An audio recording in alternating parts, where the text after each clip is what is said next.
Take your Bible with me, please, and open to Ephesians chapter 6. As you will remember, last week we were talking about Christian armor. Not last week, last month. We're talking about Christian armor, and this month the theme for the church is breakthrough. And this month in the church, in the ministry, is our month of prayer and fasting. So the whole idea is that one of the reasons why we pray, that one of the things we do in prayer is to break through. Okay? So obviously there are different types of prayers. Okay, at least for one thing, there's prayer of praise and worship. Okay, there's a prayer of communion with God. But oftentimes what we do in the place of prayer is that we are applying force. Are you listening to me? What we do in prayer is that we are applying force so that we can get a desired end result. So what we do in prayer is that we are applying force so that we can get a desired end result. Okay. Now, what is the desired end result? Now, this is very important.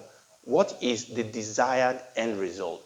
The desired end result is what the Bible already tells us. Now, this is very important, very, very important for us to understand that we are not walking up, we are not trying to get an outcome that we have come up with. No. What happened is, and I'm jumping ahead of myself, what happened is that the Lord Jesus has actually bought for us an outcome. He has paid for us to have a particular outcome. The Lord Jesus, by his cross, by his blood, he has already prepaid. Are you following what I'm saying? He has already prepaid, and I'm going to use some terms very soon. He has gone ahead of us. He has laid some foundation. He has created some opportunity for us. So what he wants us to do is to push through and actually to enforce, as it were, to receive, as it were, to collect, as it were, what he has already paid for. Is someone listening to me? I mean, it's just like if you pay for, there's some time when you pay online and you collect in the shop. I mean, there's sometimes you pay online, you tell them to bring it home, but you can pay online and go to the shop and collect it, and you have to show evidence that you have bought these things online. But what about when you get to the shop and somebody decided that it is not your own? Now you need to break through. Now you want to speak some Queen English, and if that doesn't work, speak some African English, because sometimes African English works when Queen English doesn't work. And you want to show evidences that, listen to me, I bought this, and I'm not going to get out of this place until what? You give me what I want. Let me give you, it's probably not a good example. I was driving to work. About 2 weeks ago, I was driving to work. Before then, I drove my son to Petersburg, went to do something, and on the way back, the light on my dashboard was showing that my, that my tire, the rear tire on the back, that I should pump it or whatever. So I stopped. We stopped twice to check the pressure on my tire, and they were all fine. But this light was still there. And I'm thinking, well, we've done this in fact, I did it 3 times. So I thought, well, I'm going to leave it alone. I don't know what is going on. Then I noticed that the tire started making some noise on that side. So I was going to work, and this tire was making so much noise, I turned back, and I rang my company. Where I bought it's an Honda car. And I rang the dealer, and I said, look, my car, the tire on my car is making noise, and I think it's probably the brake. Can I bring it in? So the lady said, Well, unfortunately, you can't bring it in. I said, why? He said, because our next appointment is not until 2 weeks' time. I said, you don't understand what I'm saying. That something is making noise in one of the tires of my car, and you want me to wait until 2 weeks? She said, yes. He said, we can't see you. If we see you now, then somebody else will have to pay for your... I said, okay. I said, listen, I'm a professional. You are a professional. I said, this is an emergency. I said, I understand that I cannot bring you a regular, normal problem and get an appointment. This is an emergency, and this is 8 or 8:30 or 9 in the morning. I said, number one, I'm very sure you must have an emergency slot. He said, yes, we normally have an emergency slot. And I said, you cannot tell me that all those slots have been taken up at 9 o'clock. He said, and she kept wanting to argue with me, so I stopped. I said, can I speak to your manager, please? Because I realized that I'm talking about breaking through. So I said, can I speak to your manager, please? So she transferred me to somebody. And I said, are you the manager? I said, no, the manager is not him, but I'm the most senior here. When do you want to bring your car in? That one did not even argue with me. Now, I got the desired end result. Number one, because I knew I'm entitled to that. Now, I can understand what she was saying. Now, if I rang you and I said, look, I want to do the MOT of my car, you can tell me to come back in 1 week or 2 weeks. You can even tell me that, why do you wait until your MOT, lapses? I can understand that. If I tell you that I want to service my car, you can tell me to come back in 4 months. I should have done that. I said, that's what I'm dealing with here. It's an emergency. It's almost like somebody having an accident and you say, we can't come and deliver you now because we are all full. We'll come to you in 2 weeks. And this is what is very important when we talk about breakthrough, that we are enforcing the victory that the Lord Jesus Christ has given us. That when we talk about breakthrough, we are actually starting from the answer. We are walking back to the question. And this is very important, that when we talk about breakthrough, we are talking about starting out from a point of victory.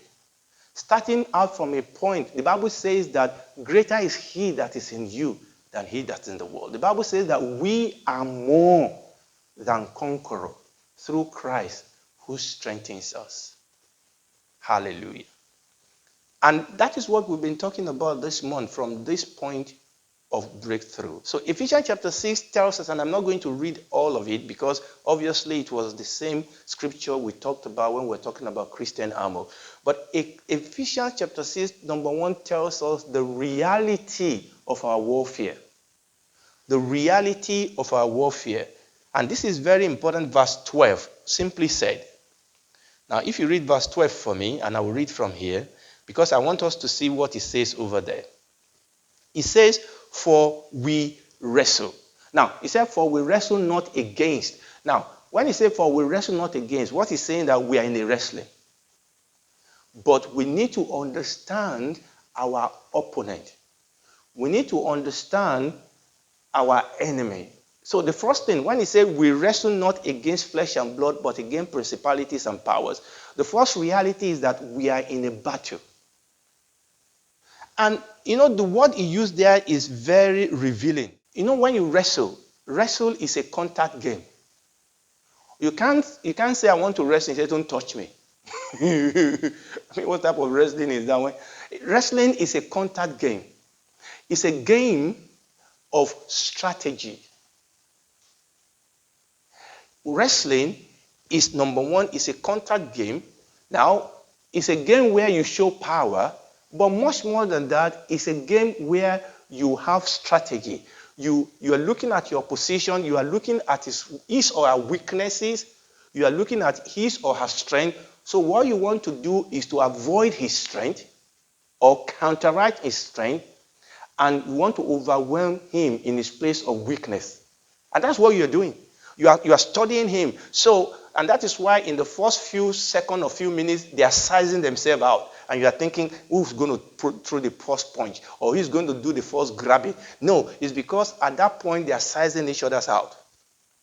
In fact, before they come to that point, one of the job of the coach and the trainer is to study the opposition, look at their weaknesses, look at their strength, prepare your man to counteract their strength and to exploit their weaknesses.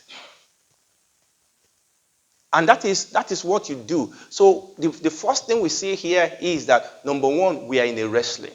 And number two is it tells us the reality of our enemy, that we are not wrestling against flesh and blood, but against principalities and powers. We are wrestling against, he said it here, spiritual wickedness in high places. And these are the people we are wrestling with. This is our wrestling. Now, these powers, now, he said they are wicked powers. They rule in darkness. He called them they rule in high places. In other words, they are hierarchical. And he said here that they are powerful. Let's understand this. That the people we are fighting with, they are powerful. The forces we are fighting with. Okay? They are powerful. And he said they rule in high places. And he told us because of that, look, I watched a film. There are some people that went to fight, some of these Aborigine people that when you have Western people that invade your country, and they went to fight them with spear and javelin. When people are coming to you with gun, you stand no chance. For you to throw spear at somebody or javelin, you have to be a bit closer to them, but you have somebody that is shooting you from way, way, way, way far away.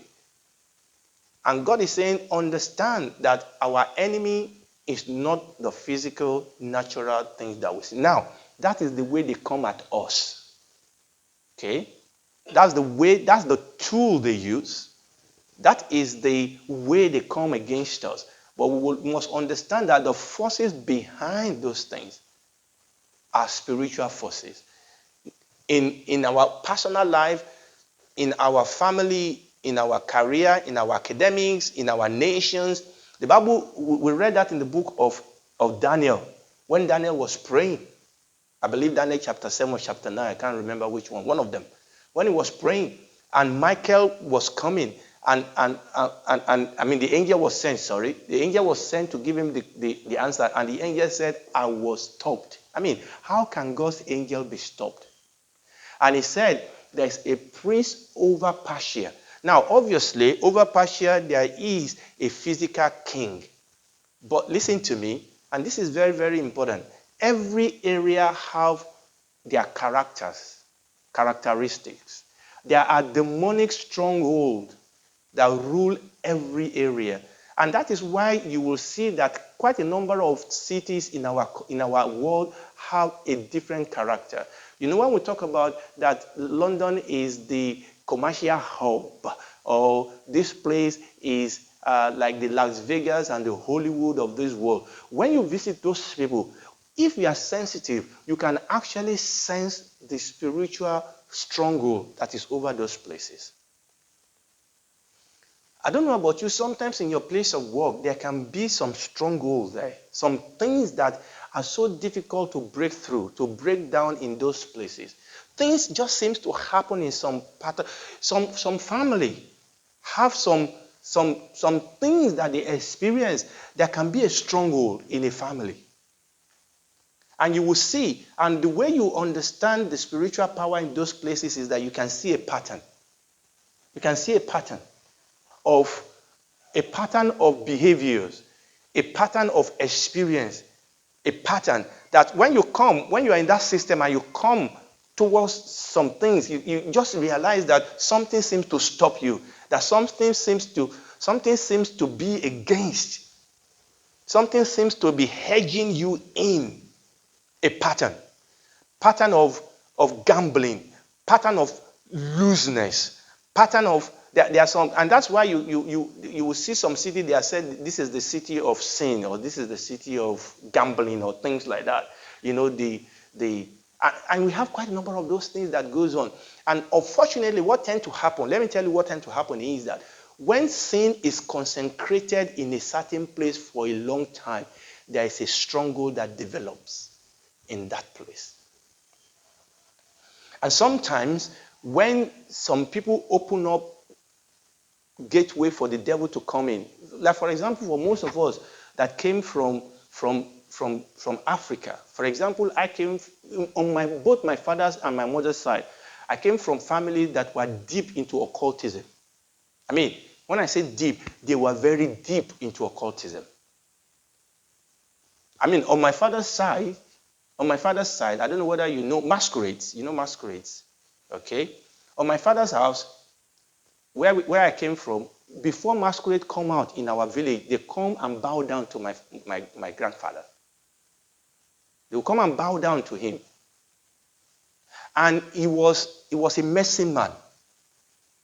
In fact, I remember before he died, but before he died, I was training to be a doctor then. Before he died, he told my dad to bring me. He said, bring him. He said he wants to give me secrets. And my father decided that he doesn't want me to have such a secret. Now, my dad, who has gone home to be with the Lord now, thank God for him. My dad was the first boy. In fact, he was not just the first boy, he was the firstborn for his parent. I don't know. Yes, he was the firstborn. So naturally, those powers should be passed over to him. But he ran. He ran away from home. He ran to Lagos. I'm grateful for him. He ran to Lagos. Now, one of his junior brother took the mantle, and his life was never better for it. I mean, these were powers. Like I said, this man was a medicine man. They bring people into his house. He knows, they've given him powers. He knows the secret of roots and leaves and things like that. Incantation.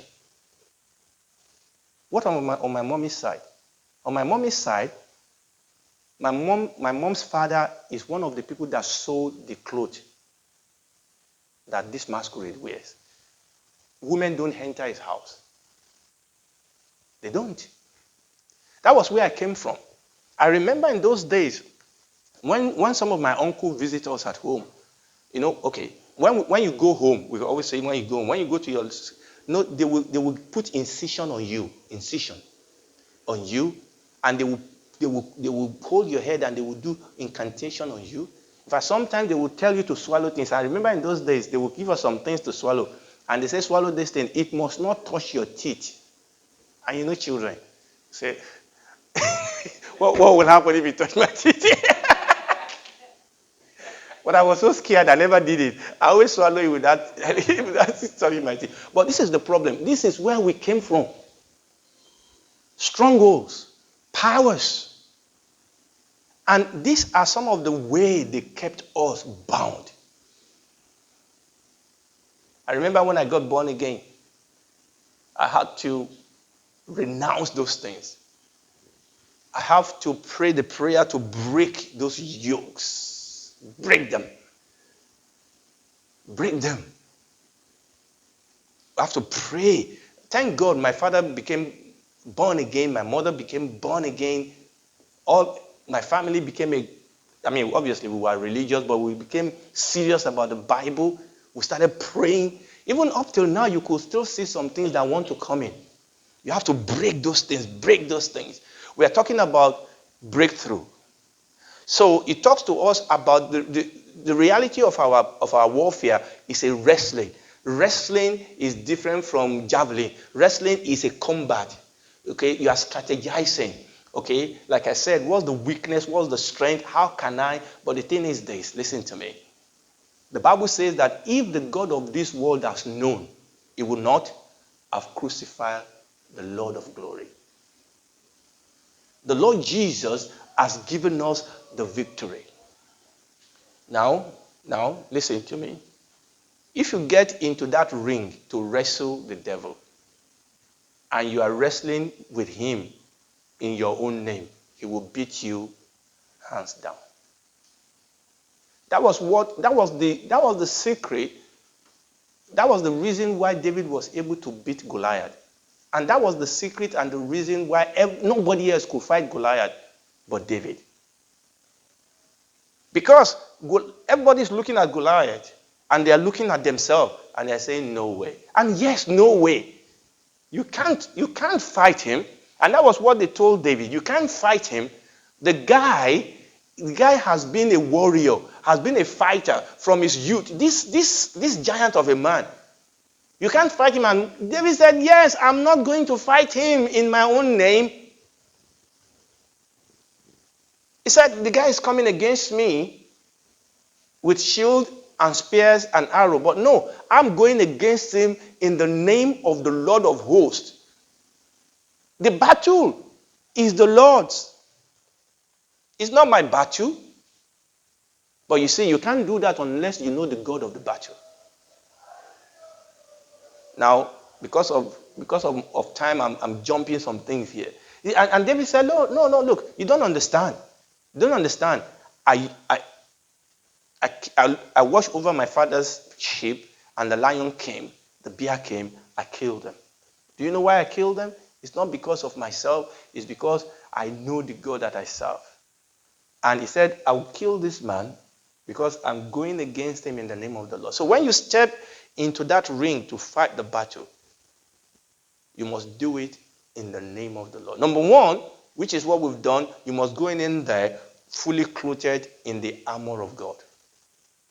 In the armor of God. And we've said what that means. They are relational armors. They are armors that, what did they call this one now? Is it Iron Man? You know Iron Man, when he put in all those armor and he stretched his hand and the computer just... And yeah. Now, this is the thing. The way we put on the armor is by relating with the Lord. Somebody said, how do I put on an armor? Is if you're in a relationship with him. By walking in our... Number one, the salvation. How do we get salvation? We receive Jesus Christ as our Lord and Savior.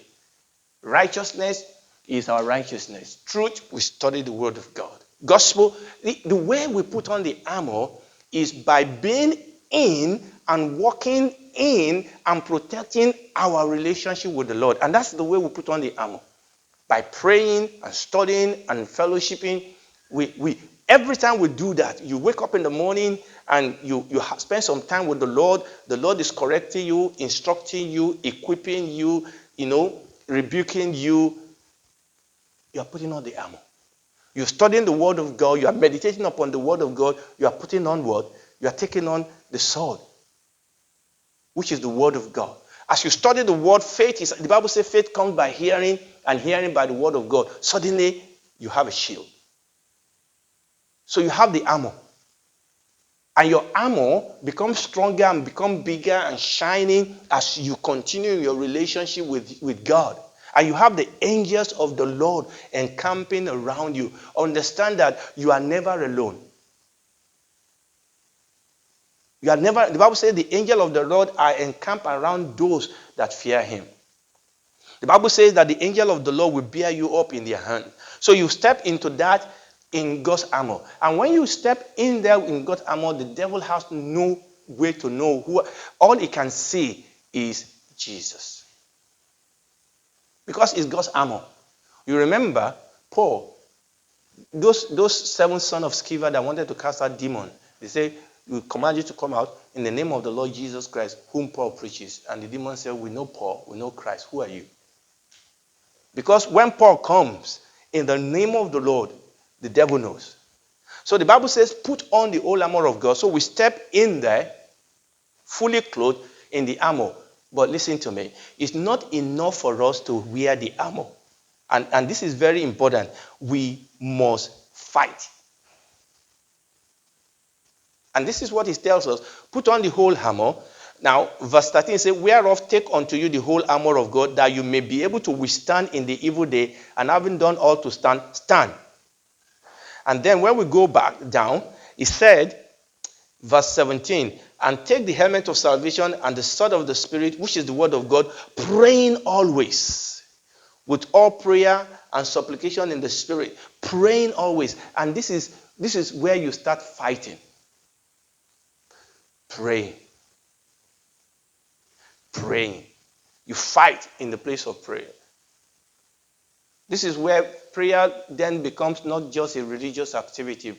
Prayer becomes a warfare where you're taking the word of God, you are coming against the devil, you are coming against the purpose and the attack of evil one. Praying with all manner of prayer.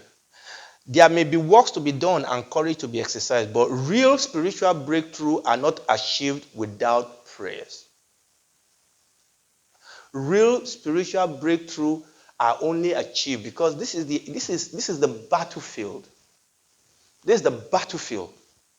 Is the place of prayers, where you take the word of God and you come against the enemy. But you come against him in the name of the Lord of hosts. You come because you want to enforce the victory that the Lord Jesus Christ has. Let me tell you something.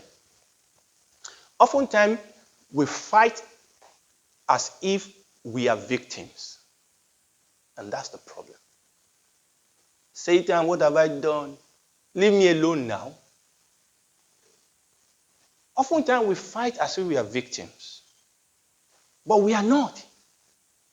We must, one of the evil that is invading our society is this victim mentality. Victim mentality. And people now have what they call intersectionality. God help you if you are a woman and you are black and you are poor. You are a victim. I'm not a victim. And this is the problem. I was hearing two women arguing, somebody, I think somebody in BBC, some of these people in entertainment, they were talking about, when people present play or things like that. And somebody was saying for everyone that for everyone that a woman present, 6 and 7 men present, and they were trying to see how do we equalize things. And I was hearing these two women arguing about it. And one of the women said something that I really like. He said, listen to me. I believe in equality, but I don't want, as a woman, I don't want to achieve something and have this glowing feeling that the only reason I got this is because somebody think I was not good enough. He said, I don't want that. Yes, there has been injustice, and the injustice need to be rectified, but I don't want to have a post knowing that the only reason I got it is not because I'm good enough. It's just because I'm a woman. So I don't want that. I am good enough. I can stand in this position. This is not a position that we need somebody's muscle to do. It's brain, and I'm as good as any man out there.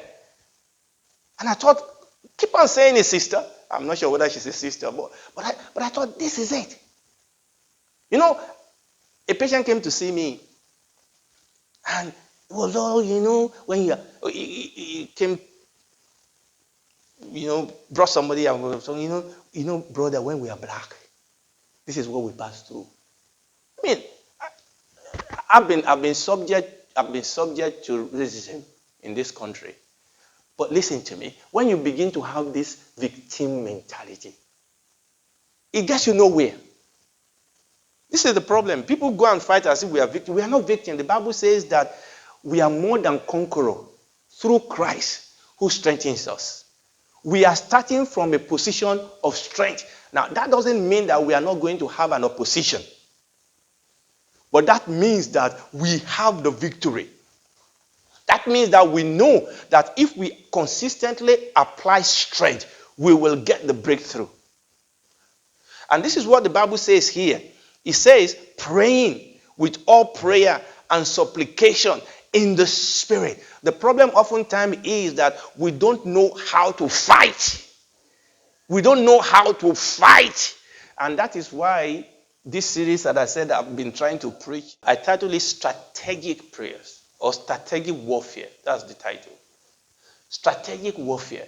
You see, if we're in a prayer meeting and I ask people to pray, let us pray. God, oh God, oh God, God, God, God. Wait a minute. When you're praying, you are in a warfare. The Bible says that we do not know what we need to pray for as we ought. Sometimes the way to start a prayer is to ask God, what do I need to pray for? Strategic warfare. We must be strategic in the place of prayers. We must be strategic in the place of prayer. Look, when you read through the scripture, and I spoke about this when I came the last time, every single victory that the children of Israel had against their enemy, God has to give them what? Strategy. Those things are not haphazard. It's not that just go out there and shake yourself and something will happen. No. God gave them strategy for every single warfare. You are going against Jericho. This is what you're supposed to do. You are going to fight AI, artificial intelligent people. This is the way to do it. You are in a place. You are at work. There's a situation that is confronting you. God starts giving you strategy. And oftentimes it comes in your place of fellowship with God. In your place of fellowship with God. You're studying the word, you're fellowshipping with God over this period. Sometimes in the place of prayer, you are fellowshipping. You are fellowshipping and talking to God. I remember there's a man of God. A mighty man of God that I was reading his biography, and somebody said he went to pray with him, and he said, "Let us pray." He said, for the first few minutes, the man said nothing, and he was thinking, what am I supposed to do now? He said, for a few minutes, he said nothing. He was just saying, "Praise you, Jesus," and suddenly he busted out and started praying. Strategic prayer. And the thing is, listen, when we pray using the word of God, that is the primary and fundamental strategy in the place of prayer. The sword of the Spirit. And that is why when we pray the word. God gives you scripture. You're passing through this thing, and God gives you a scripture, quicken a scripture into your heart, and that becomes your strategy. Listen, that sometimes that God will tell you to retreat so that you can advance. Strategy. Sometimes God asks you to be quiet. The Bible says there's a time to be quiet. There's a time to speak. Strategy. Biblical, fundamental, spiritual strategy. Strategy in the place of prayer. And understand that your enemy also has strategy. Your enemy, just the same way you are, look, your enemy knows that when you are in your element, when you are where you're supposed to be, he cannot take you down. He knows that. And I said this last month, that when you are in your armor car, when you are fully clothed with the armor of God, and you have the sword of the Spirit, and you have the shield of faith, no demon can take you down. You know what he does? He tries to make you get out of that armor, or put a chink in your armor. Make you discouraged, pull you into sin, and try as much as possible to dissuade you, to discourage you from what you are doing. And the enemy does that. And that is why the Bible says that we must stand in the evil days. Having done all to stand, stand therefore. Okay. All right. So I will read that. Praying always with all prayers and supplication in the Spirit, and watching thereunto with all perseverance and supplication for all saints. Okay? And for me that utterance may be given unto me. And I think I should be rounding up now. I was going to take us to quite a number of places, but I think I will leave it at that. So when we talk about breakthrough is essentially a military term. Okay? In other words, we are in a battle. And you need to understand that you don't need to win all the battle to win the war. What you need to do is to win the strategic battle. In every battle, there's always a strategic location. And every general knows that. Every general knows that if I can keep hold of this location, I will win this battle. Now, there may be strategic locations, couple of places. You know that. The devil knows that, listen to me, the devil knows that if you walk in holiness and righteousness, he cannot win that battle. He knows. He knows the places that he can put pressure on you so that once you sleep in those places, it is easy for him to get us. But we also know that if I can hold this place, if I can keep, if I can, and that is what Paul was telling Timothy, keep doing what you are doing. If I keep in the word of God, if I keep in fellowship, if I keep in prayer, if I keep, walking with God, knowing God, let the devil throw everything he wants to throw at me. I mean, even though I pass through the valley of shadow of death, I fear no evil because God with me. David said, one thing have I desire of the Lord, and that will I seek after, that I may dwell in the house of the Lord, to behold his beauty, to inquire in his temple. Mary put it this way, and in fact, Jesus said it concerning Mary. Jesus said, Martha, Martha, you are too distracted. Only one thing is needful, and Mary has found it, because she sat at the feet of Jesus. It was strategic. She was wondering, there's one thing I need to do. Once I get this one thing done, everything else will fall into place. The Bible says, seek you first the kingdom of God and his righteousness, and every other thing will be added unto you. We need to understand every single day. I want you to take this home. Every single day, ask yourself, what is the most strategic thing I need to do today? And I'll tell you what, the most strategic thing about our day is our relationship. What will I do today to protect and to enhance my relationship with God? That is the most strategic thing on that day. And the devil will do everything possible to make sure that doesn't happen. And God will do everything possible to make sure that happens. That is the most strategic thing in any single day. You may think, is that exam you are going to take today? Or no. The most strategic thing is protecting my relationship with God and walking every day pleasing him. Asking myself, what pleases God? What pleases God in this relationship? What pleases God in this conversation? What pleases God in this location? What pleases God in this project? How can I be a witness for God where I am? That's the most strategic thing about my day. And listen to me, every general will throw every resources they have to protect their strategic location. Let's stand up together. Let's pray.